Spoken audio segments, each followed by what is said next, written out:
So हे चला आज आपण बनवणार इन्स्टंट होणारा ब्रेड सँडविच. सो त्याच्यासाठी मी कुकरमध्ये बटाटे टाकले होते आणि ते मस्तपैकी छान अशा शिट्ट्या लावून घेतला. त्याच्यानंतरून एका साईडला मी ते बटाटे काढून घेतले शिट्ट्या झाल्यानंतर आणि त्याच्यामध्ये थंड पाणी टाकून त्याला थंड करून घेतलं आणि मस्तपैकी साल काढून त्याला स्मॅश करून घेतलं. त्याच्यानंतरून आपण एका साईडला एका मिक्सरच्या भांड्यामध्ये मिरच्या, लसूण आणि अद्रक ह्याची पेस्ट करून घेणार होतो. छानपैकी त्याची पेस्ट झालेली होती.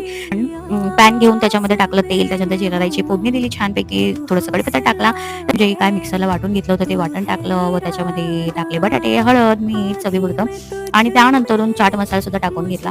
नंतरून मी काकडी आणि कांदा, टोमॅटो मिक्स करून घेणार होती चॉपरमध्ये बारीक बारीक, कारण ते तोंडात येऊ नये म्हणून. सो हे असं छानपैकी असं चॉप करून घेतलं होतं. त्याच्यानंतर त्याच्यामध्ये टाकले मी दही, चाट मसाला आणि चवीपुरतं मीठ टाकून मिक्सर ते झालं होतं. एका साईडला ब्रेडच्या एका साईडला मी लावून घेतलं टोमॅटो केचप आणि त्याच्यानंतर दुसऱ्या साईडला बटाट्याची भाजी लावून घेतली. मध्ये केलेलं मिक्सर होतं ते टाकलं.